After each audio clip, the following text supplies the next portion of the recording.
The suggestion was made once to me, and I found it really helpful that in meditation, that's especially the time to try to disabuse oneself of the view of a separate self.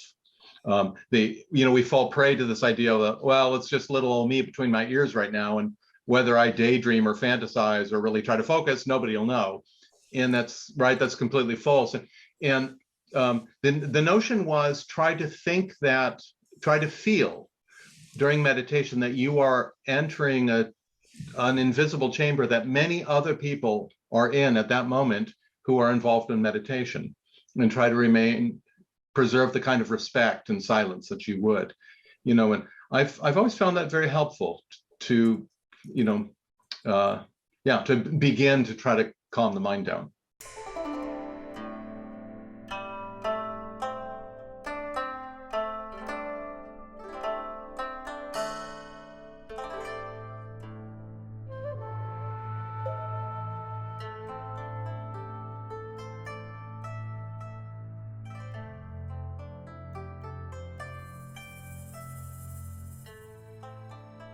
Welcome to everyone from all the places that you are coming from to be with us, to today's Gems from the Wisdom Traditions from Still and Moving Center.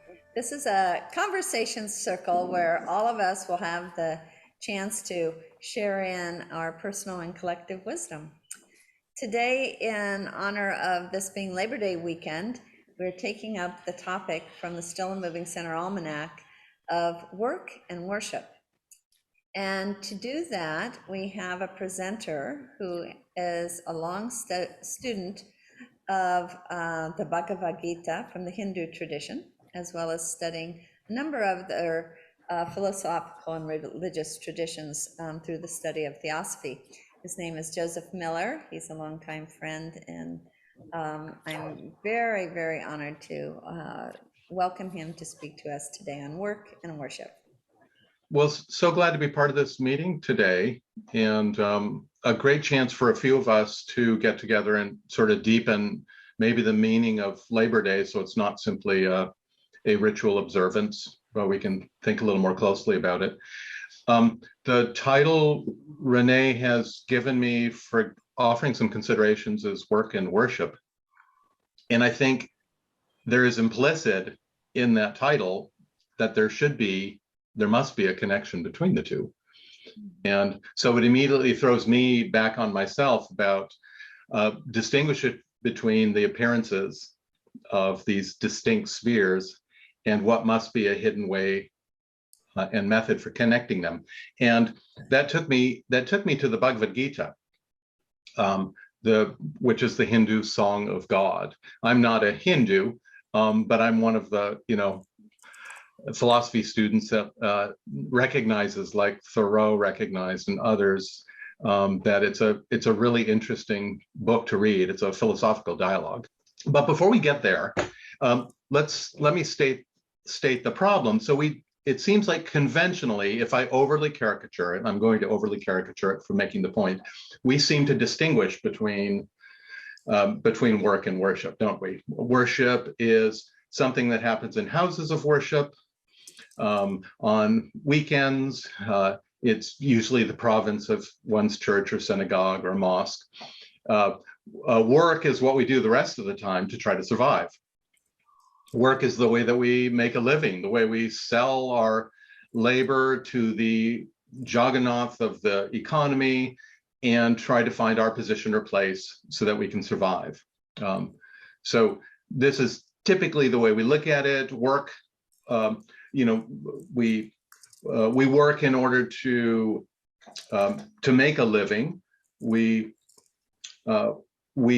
And it's assumed that our work takes something from us. It's an act of giving that drains us, and therefore we need compensation. We need wages in return, and we need benefits, and we need vacations, and those kinds of things that may fill us back up partly.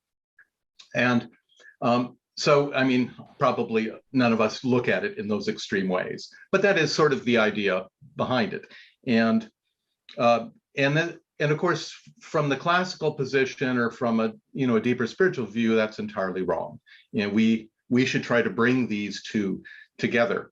And I think it's always been a quest of mine to try to see them as together, try to in the working world, not fall prey to the indignity of being dragged along by my leash, but to try to pick up the slack and try to find a volitional reason to be doing what I'm doing. I remember as a teenager, I was staying, while I was in college, I came home and was staying with my parents for a summer, and I had to take a job, a very unpleasant job, cooking at a restaurant. And I find institutional cooking is really demanding and very difficult work.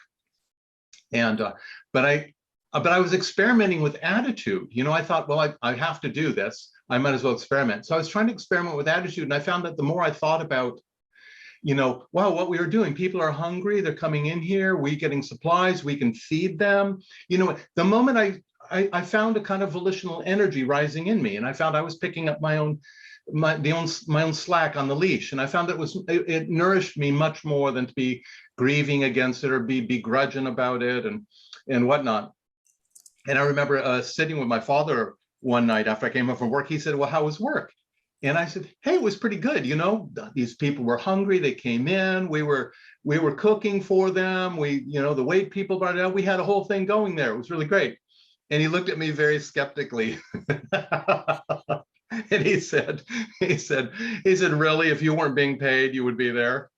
He said, "Give me a break." So, but that was what I was trying to. I realized, they're kind of internal keys. Our perspective really determines our view.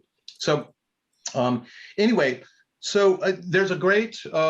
I took to heart years ago some lines of Robert Frost, and I'm going to share it with you here from his poem "Two Tramps in Mud Time." Just a wonderful poem.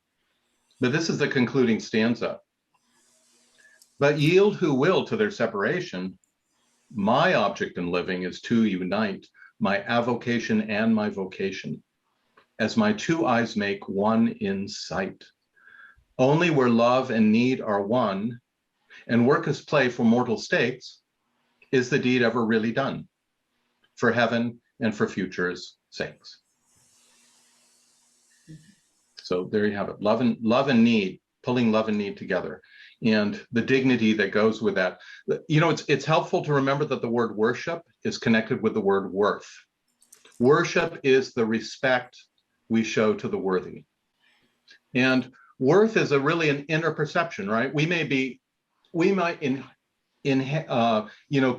inherit various traditions and formalities and rights about patriotism or about a particular church we belong to. And we may, out of respect, accept what the elders tell us about what is worthy and learn to show ritual deference to what is worthy.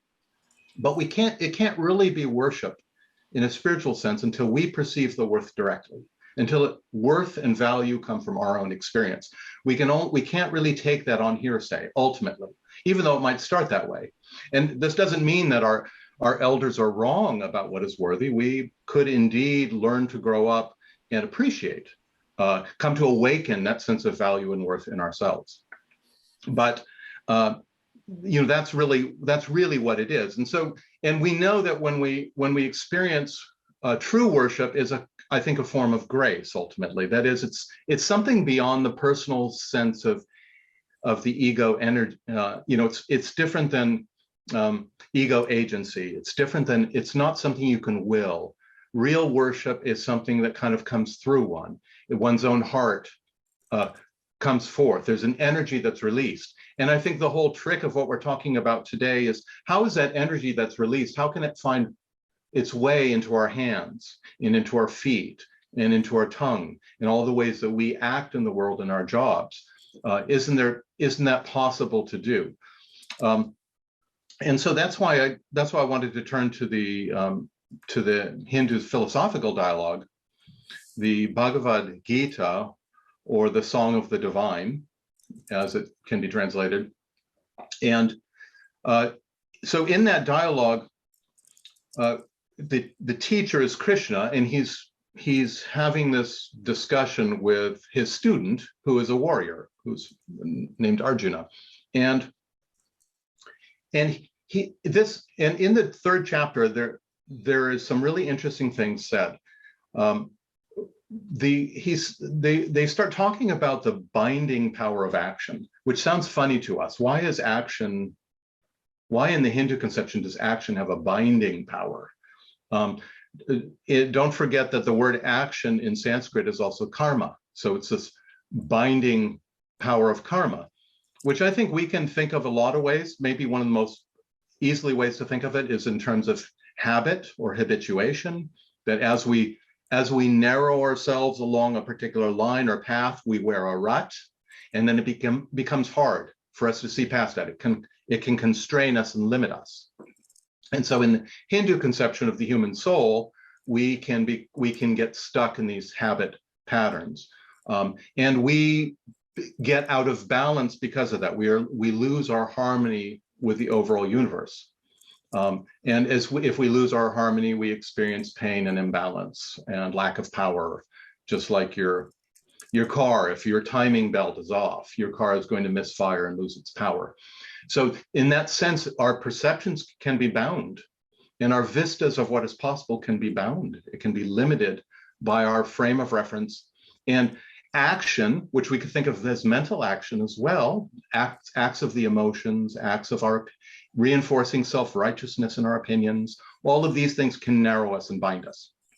And so he's in this discourse, he's trying to talk about how we become free of these karmic binds. There's probably the most remarkable statement for me in there is he says that all actions performed other than as sacrifice to God bind the actor. All actions performed other than as sacrifice to God bind the actor. So he sacrifices yagna in the Sanskrit. And this means that what really binds us is we are acting for self in our foolish egotism. We are mistaken about who we are. We're thinking we're a limited ego, a limited personality, and we are acting for that. We're trying to appropriate from the universe. We're trying to get whatever ours. We're trying to hang on to it. We're trying to limit enemies from it. All of this puts us out of harmony with the great whole. And therefore, obviously the solution to that is to perform all thoughts and acts for God, to perform them all for the universe, to learn to act in a generous way, to feel oneself participating in this grand scheme of interdependence. Every human soul occupies an address in this great ontological network of being that is the cosmos. Each of us has a special place, and it's a supremely sacred position.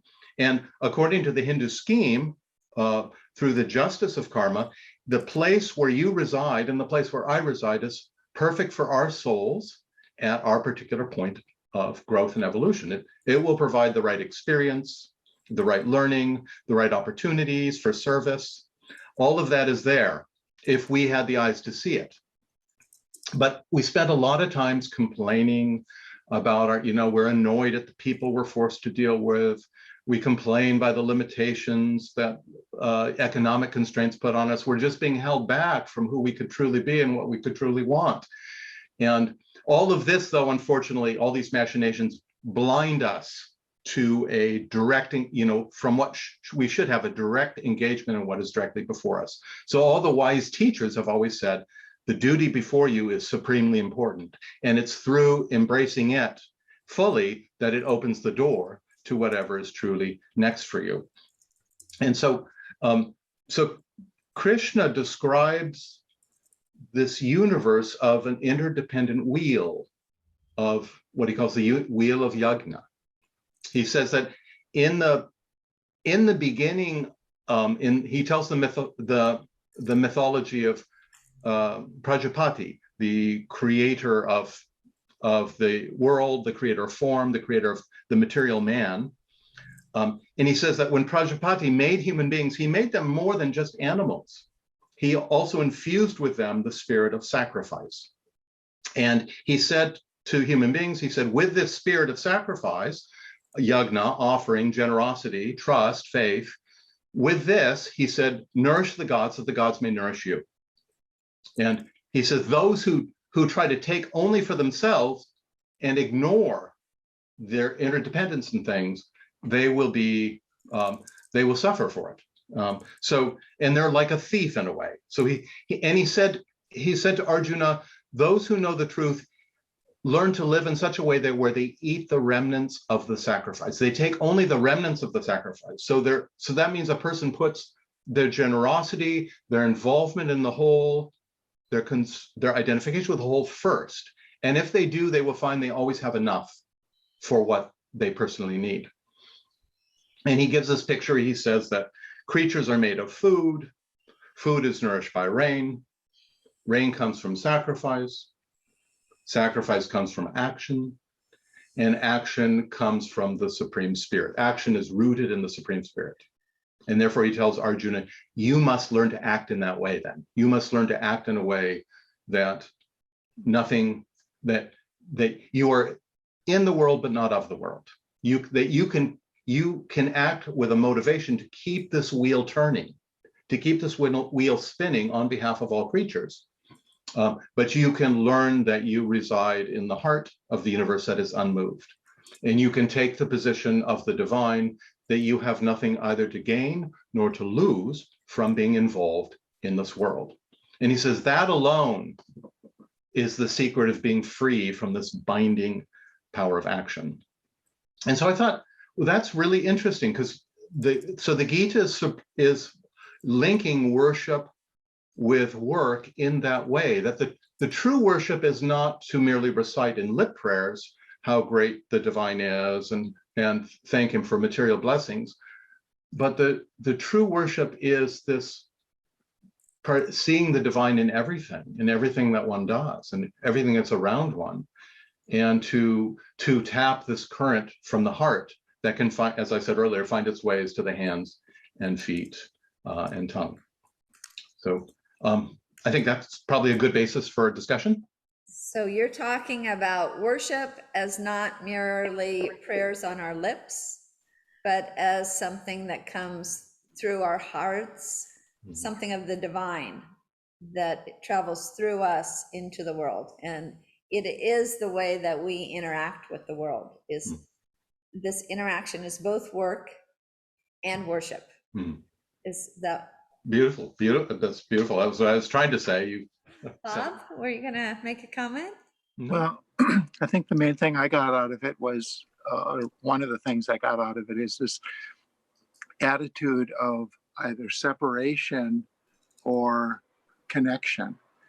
And I'm reminded that Dogen Zenji has a whole book called The Instructions to the Cook.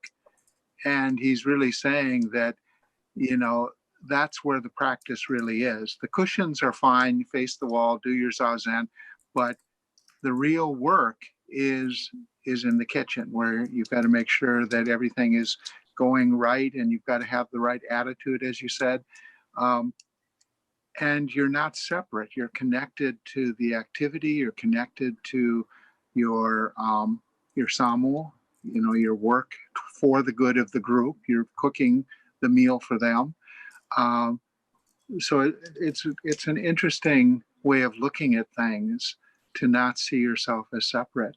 Do you think part of that, Bob, is that when we're sitting on our meditation cushion, we're all alone and we're not being challenged by other people's irritating behaviors quite as much as when we're having to actually be in the kitchen, in the heat of the kitchen, as it were, interacting with everybody.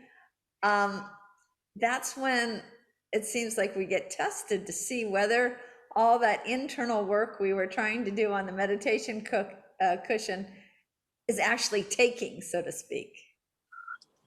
I almost experience it somewhat as the opposite. When I'm sitting on the cushion, my mind is going 1,000 directions. Thoughts are coming up. A lot of things are bubbling around, including emotions and feelings. And when you're working, somehow it's easier to have your full attention on that. I mean, when I'm a cook for a session and I'm doing the breakfast cooking, and you really don't want the oatmeal to burn. You really have to stir it. You have to figure something out. You've got to time it. But it's something that there's something pure about it that doesn't let you get into your head all that much. That's my experience. What a beautiful paradox. I think they're both true. Yeah. Bob, I was thinking, thank you for your comment. That's great. I love that idea of seeing that the cushion is the means to the cook, and not really not the other way around. But I was reminded, the suggestion was made once to me, and I found it really helpful that in meditation, that's especially the time to try to disabuse oneself of the view of a separate self. We fall prey to this idea of, well, it's just little old me between my ears right now, and whether I daydream or fantasize or really try to focus, nobody will know. And that's right, that's completely false. And the notion was try to feel during meditation that you are entering an invisible chamber that many other people are in at that moment who are involved in meditation, and try to preserve the kind of respect and silence that you would, and I've always found that very helpful to, to begin to try to calm the mind down. What's interesting in the Mahayana tradition, you are supposed to vow to save all beings. When you're in the kitchen, you have to save each grain of rice. Save the rice bodhisattva, the rice beings. It's kind of interesting that, there's a sense where it's not just other people, it's beings. It's the lettuce leaves. There's a story of a person who was going up to visit a mountain monastery, and he was walking along and he saw some lettuce floating down the river. And he said, oh, those guys up there at the monastery must have been washing the lettuce, and they let some float down. They're wasteful. Maybe I don't want to go to this monastery. So he walked a little bit further, and all of a sudden this monk was rushing down and saying, wait, I've got it. Did you see it? I'm trying to save that piece of lettuce. It got away from me. It's just, it's all attitude. Right. That's right. He used the floating lettuce as an opportunity to engage judgment. And he could have, when he really should have been saving it. Yeah, that's great. So, one thing we haven't talked about, maybe people have some thoughts about it, is the whole concept. Many of us, complain that, well, we're not really in the career that we'd like. We don't really have the work that we'd really like. And therefore, it gives us an excuse not really to engage in it well, or, to put up with it, accept the fact that it makes us tired. Is that a cop-out? I wonder. Or is it simply true that there are some things you shouldn't be doing that you will never love, and you will never release the power of love? Oh, I'm glad I'm in a room where everyone is doing exactly what they wanted to do. Cliff has an idea. Well, it's not really an idea. It's just a parallel question that I had, Joe. At the beginning of your talk, you made the connection between worth and worship, that they're somehow rooted. Those two words have the same root. And I found that to be fascinating. And it seems like maybe the idea of self-worth is somehow fusing work and worship. But normally what we do, our work or our actions, as you were saying, they bind us karmically.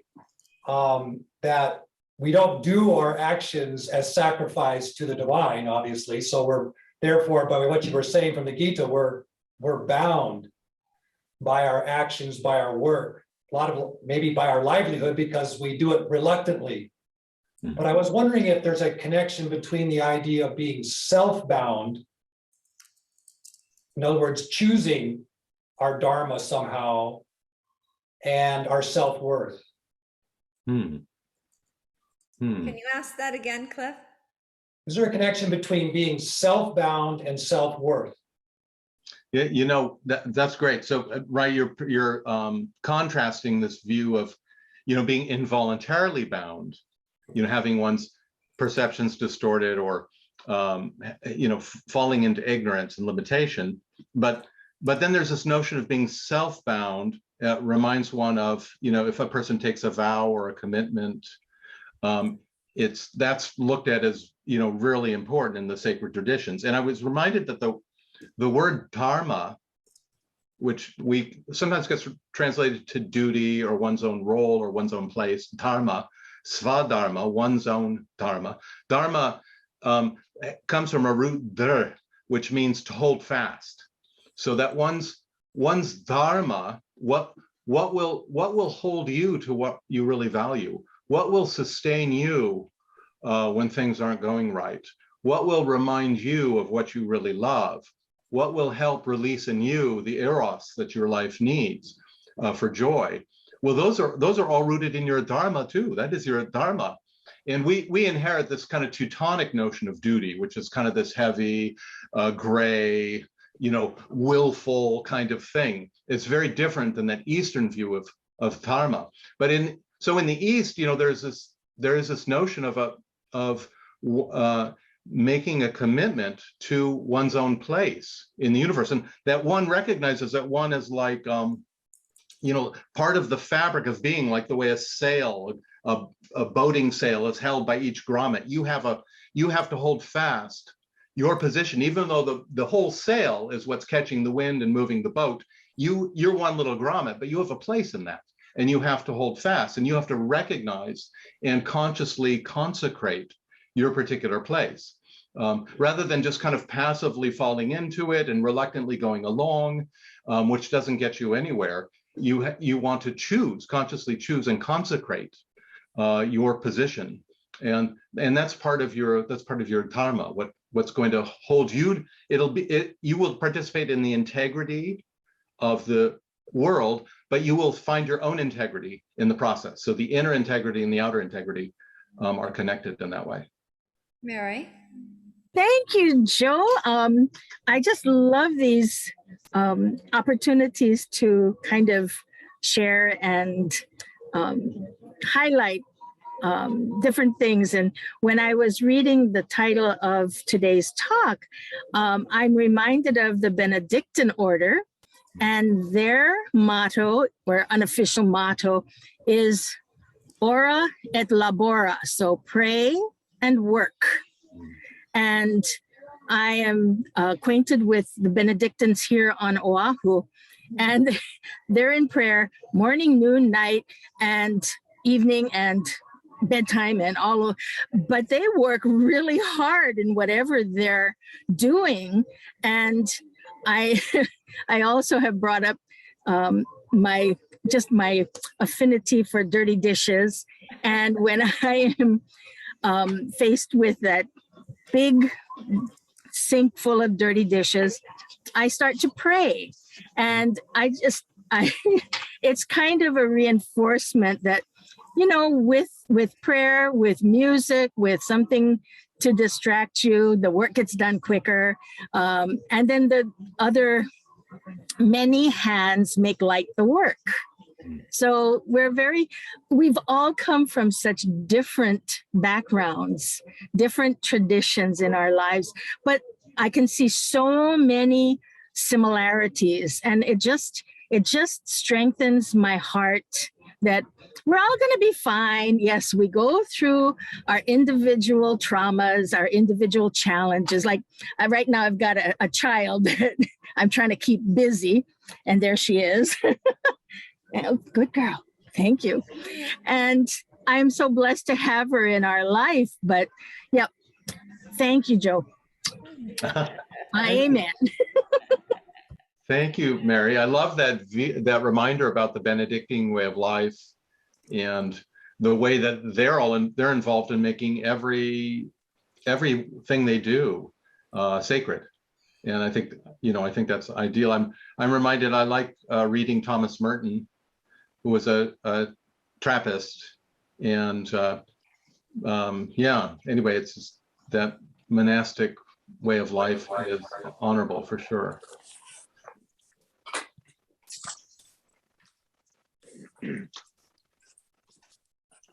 I think it's interesting in any tradition, the monastic attitude is that, you know, work and worship are not separate. That, as was just said, prayer and work are not separate. There was a story of a Zen master who was getting on in years, and in this monastery, everyone was supposed to work. I mean, they had samo and he was supposed to work. And he would go out with his tools, his hoe and his rake, and he'd work in the hot sun. And his disciples felt, oh, he shouldn't have to do that at this end of his life.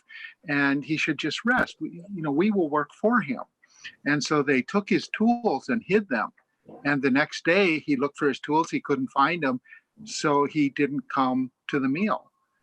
And same thing, every time he missed every meal. So they went to him and said, well, what's going on? Aren't you hungry? Are you sick?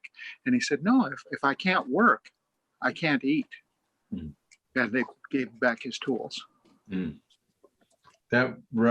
Didn't Gandhi have a conception of bread labor, I think, in the ashrams? Is encouraging this view of reciprocity, which is also traced in the Gita, that yes, we're participating in something larger. There's an economy. I mean, it's not simply the monetary economy, but there's a kind of cosmic economy. And we feel better about ourselves, going back to Cliff's point about personal dignity and worth. We feel better about ourselves if we feel our place in that economy. Yeah. Isn't in the Bhagavad Gita, aren't there 4 yogas? And Gandhi was practicing karma yoga, rather than Raja yoga, bhakti yoga, jnana. Right. Yeah. So, I mean, just briefly, we in the West, especially in California, grow up with the misconception that yoga has something to do with exercises and postures, but it's actually about the inner life and the spiritual life. Yoga comes from a root meaning to yoke. It's related to the root to yoke, that is to ultimately yoke the personal mind to the divine. And there's another form of bondage, right? Of voluntary bondage, that kind of yoking. It's said that people have different dispositions, and therefore for some people, bhakti yoga or devotion is the right path, the path of the heart. For others, jnana yoga, that is the yoga of knowledge, of analysis and reason, is the proper path.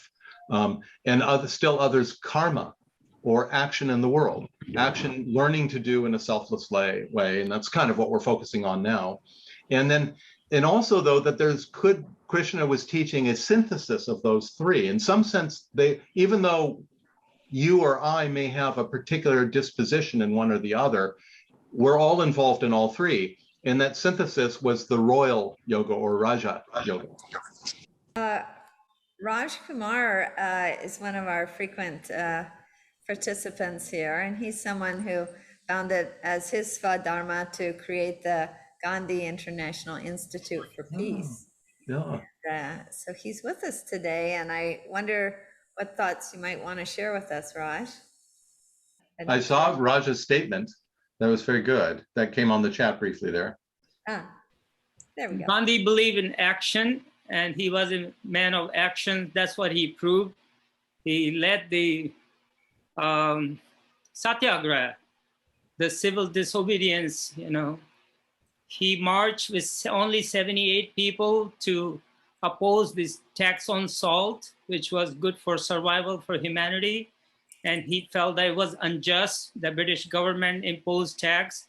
So he wanted them to abolish, and he started his march with only 76 people. And when he started to march, millions of people joined him, and they marched for 241 miles. And they broke the law. He was arrested. People were beaten up by the police, but somehow they never gave up because there was not much space in the jail to keep so many people. And when Britishers realized this law was just unjust and unfair based on public's demand, they abolished that law. So Gandhi fought for others, and he believed in action. So that's why he became a karma yogi. He followed Krishna's advice, the advice Krishna gave to Arjuna, that focus on the path of karma, no matter you have to kill your kins and nephews or relatives or your teachers, but you're setting an example for the society. That's a whole nother interesting line, is to speak about the path or the role of the reformer.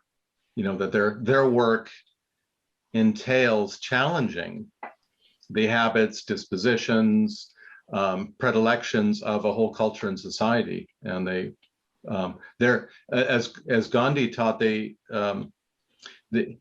whole point was they were wielding a force. Sometimes people think, oh well, nonviolence means you don't want to, you just want to be agreeable, and nothing could be further from the truth. You're deliberately taking actions to provoke a response. If you did not provoke a response, you were failing to act properly, and so that you were giving your opponent, who you were convinced is in error, you were giving them an opportunity to choose. In fact, you were forcing on them a choice. They had to make a choice, and that's where the power comes in. And you're giving them an opportunity to reform. It's, that's obviously a very challenging line of work. This reminds me of the last few weeks we've been talking about the myth. And I think what you're pointing to is the job of the reformer is to create a new myth, a new mythology about what is right. This law, they broke the myth, the law of the tax on salt. Yeah. There was a part that really touched me deeply from a psychological perspective. You were mentioning about in chapter 3 of the Gita, how do we break the binds of our own perceptual bias? And we get into these grooves, we believe something because perhaps somebody influential told us, or for whatever reason, we swallowed the blue pill. And from there on out, it's like these blinders that we have on, and then we only see what we already believe in. That part struck me deeply. I wonder if I'm gonna have to read that Gita one day. Sounds pretty amazing. Yeah, I mean, that's what a timely comment. And I think a lot of us would like to flatter ourselves that we're good critical thinking, and we're not one of these people, caught in some narrow rut of bondage in that regard. But that's the thing, is we don't, there's a lot of really interesting psychological tests that kind of prove most of us are more bound than we would like to believe. But we shouldn't get defeatist about that. I mean, there's good reason to then exercise critical thinking, to scrutinize. I mean, one of the things I try to ask myself every morning is, what am I thinking right now that I shouldn't be thinking, and what am I not thinking that I need to be thinking right now? To the divine self in myself, where would you have me go? What would you have me do? What would you have me say, and to whom? Those are all ways to kind of break out of the immediate cluster of kind of ruling ideas and dispositions that are in that moment, and give space for something else that could condition me, rather than just reinforcing all of that. What did the Gita offer as a solution to these self-inflicted binds? Well, I mean, a lot of that was kind of my interpretation into it. As I think about what ways we are bound, I kind of look at it that way. But I mean, I think ultimately it's as simple as it is to say, it's that statement that whenever we are, all actions ultimately are binding us if they're premised on a separate egotism, on a false self. They're all actions will be merely reinforcing our illusions, merely reinforcing our biases, promoting our combative self or our defensive self. All that gets reinforced the more we act on the premise of a separate itself. And so the Gita says all actions bind except those that are done as offerings to the divine. Anything else binds. So, I mean, that's an extremely challenging statement, because it says ultimately you have to develop the kind of mindfulness where every action you're performing is consciously a gift to the divine. I mean, that's, you know, that's challenging. That is, if you would be liberated from the illusion of a separate self. Yeah. I love that. I was really struck with the action is karma, and what you said about we are all one. And so energetically, as we do any action, the frequency of what we put out in the world affects everything and everybody.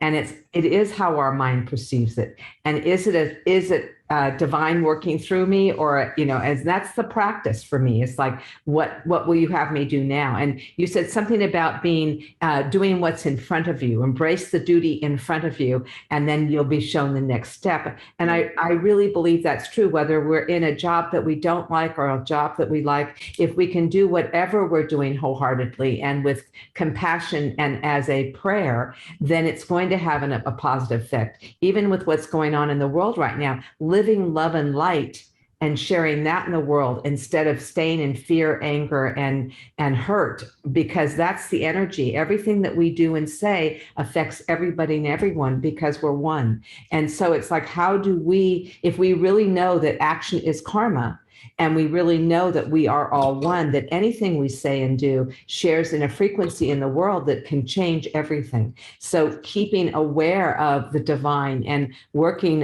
is every action, you said, is every action rooted in the divine, to be in the world, but not of it. You know, it's like being in this body, but really being aware of the oneness of everything. And do we do it all? Do I do it all the time? That is my practice. That's why I meditate. That's why I offer my life up. That's why I surrender. And it's a constant practice in my life of how do I live the divine through me, and in my words and my thoughts and my actions, and really living as a prayer and as a love of life, and feeling that faith and trust that it is for the highest good. I don't understand it. I don't know it. My little mind sees the top of the iceberg, and then there's all this stuff underneath. And if we try to figure everything out and understand everything, we're taking a position that's not ours to take. So I really love the idea of living the divine through me and realizing the oneness of everything, that every single thing, every word, thought, and deed actually has a frequency that we're sending out in the world. And what is it we want to do? And what is our action creating karma for ourselves and others?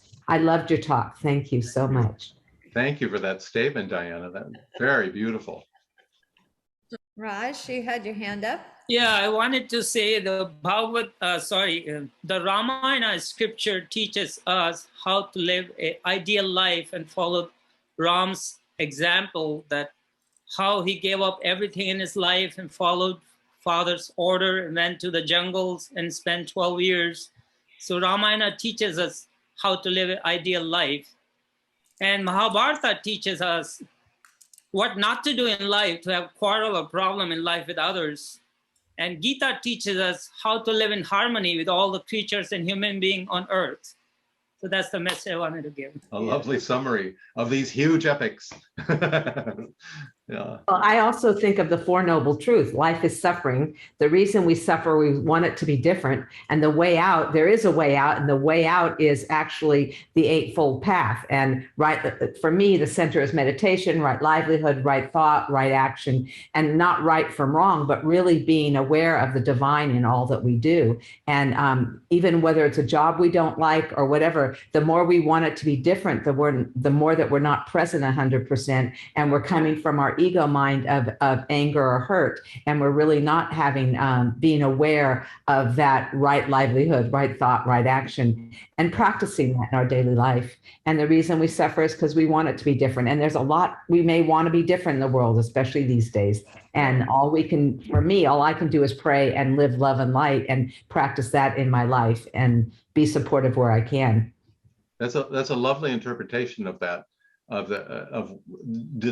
Sometimes it gets translated that, the unenlightened life is suffering, and we suffer because we desire. But I really like that translation of it, that we suffer because we want to see it differently. I mean, I think that translates well into the psychological condition we get into when we're cherishing grievances against our conditions or against our job or the people around us. We're entertaining annoyances, and we start, thinking about how it could be different. We're not paying attention to where our very feet are walking. And if you were crossing a stream and you had to be hopping river stones, you can't have your head somewhere else. The only way across is to really pay attention to the stone in front of you.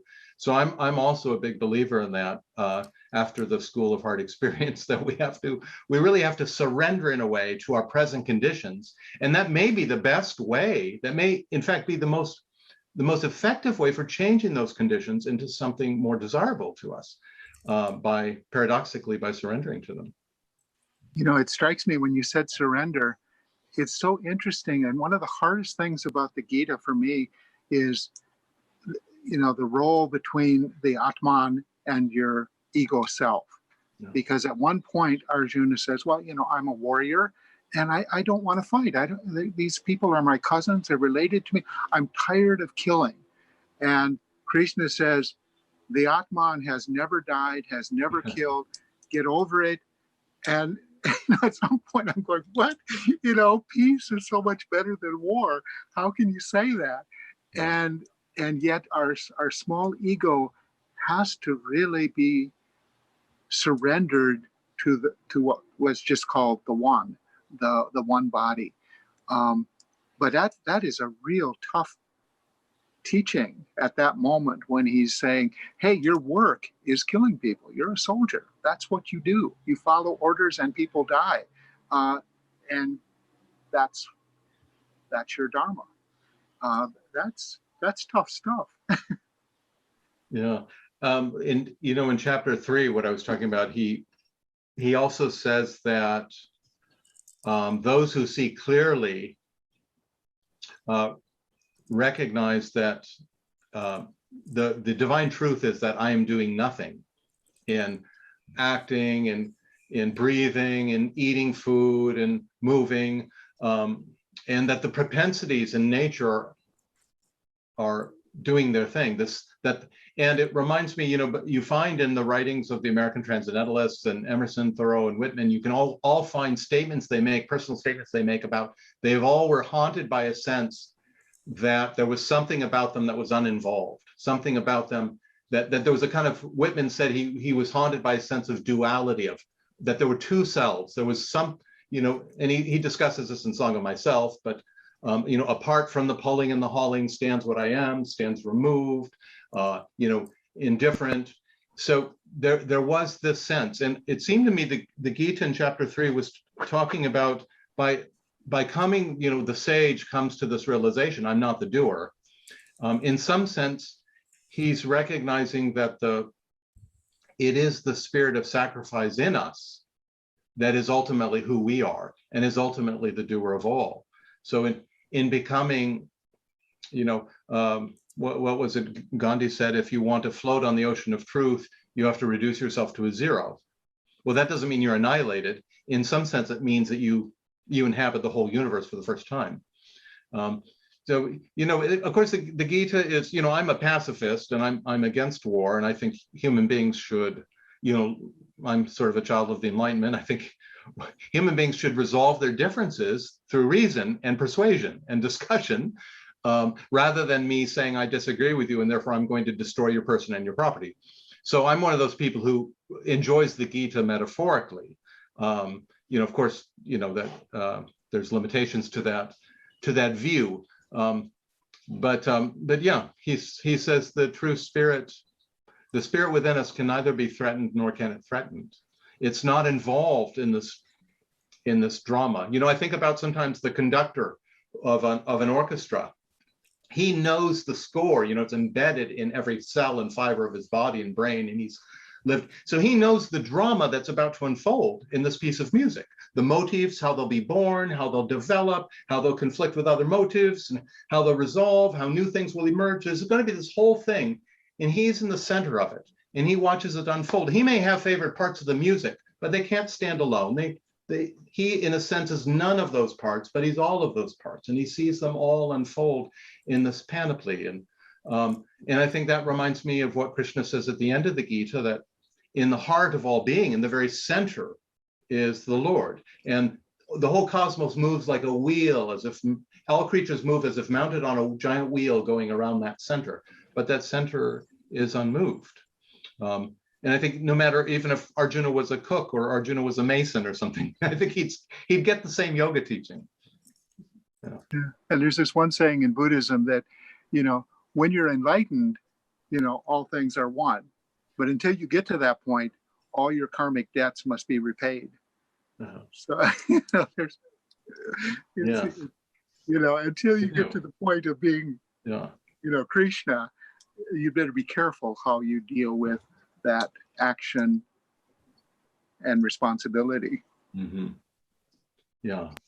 And of course, we get caught up in thinking of karma as some kind of exterior nemesis or something, but it's not that at all. It's there. Those are the imbalances we carry in our own being. They're with us all the time. We're just working out those imbalances and those, those wrong conceptions. They don't have to come from somewhere else. We are them, until we're not. Do we want to say Kim Miller has a remark regarding Cliff's question? Maybe it's helpful also to think of what in us actually has the power to bind us to an ideal. The higher self can bind us as it's our fundamental nature. When we recognize it, we hold the highest worth of ourself. Well, one of the things we didn't talk too much about is right livelihood. That's another issue going into late, right? That's the, better to make your living in some constructive way rather than profiting off the misery and, increasing the dangers of other people like an arms dealer would do, or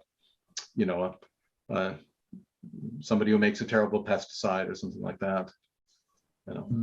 I think that I want to make a comment on Kim's question about what is it that binds. And I think it has to do with voluntary versus involuntary binding, which I think Cliff was also touching upon. And that when we think of ourselves as victims of our circumstance, we have the experience of being bound to this wheel that we are just continually whirring around. And we feel as if we cannot get off of it. And that there is something different in voluntarily binding ourselves to what it is that we find valuable in the world for us to do. Like Diana was talking about living love and light.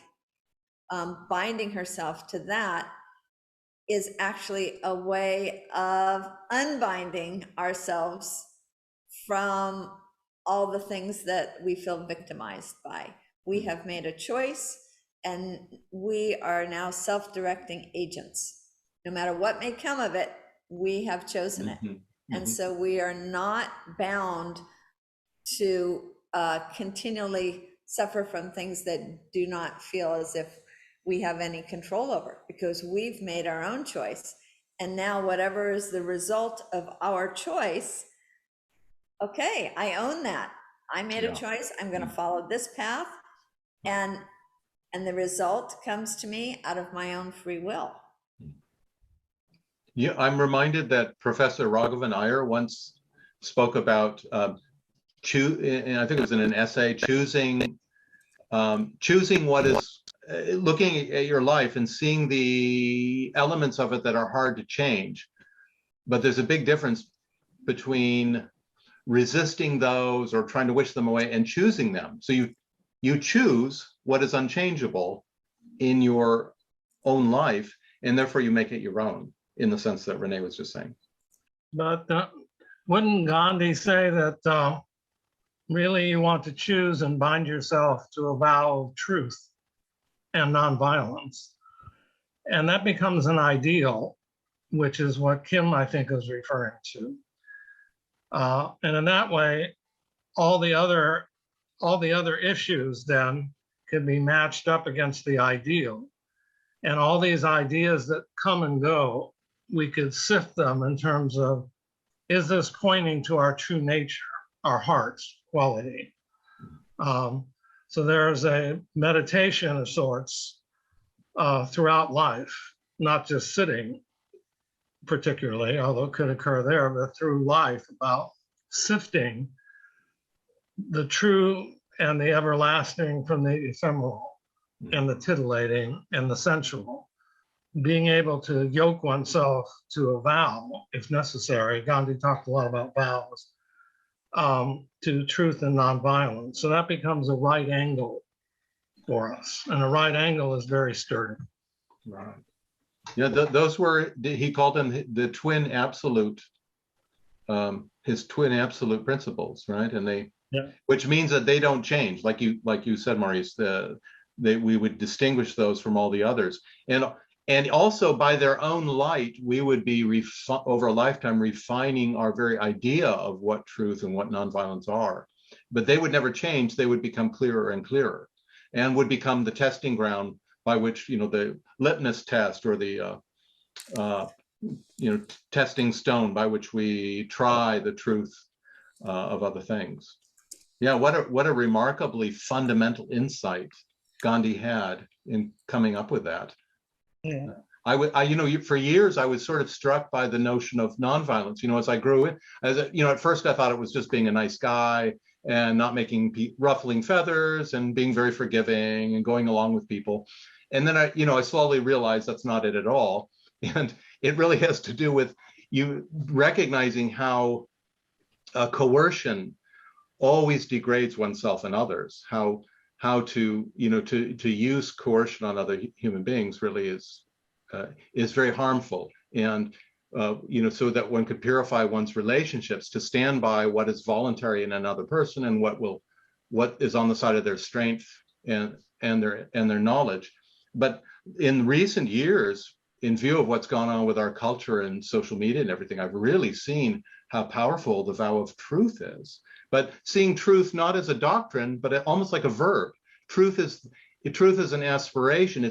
Truth is a kind of always testing one's own opinions and one's own self-righteousness, putting that in check. So it always keeps one moving. It's not a formulation. It's not like, okay, tell me the truth, Gandhi.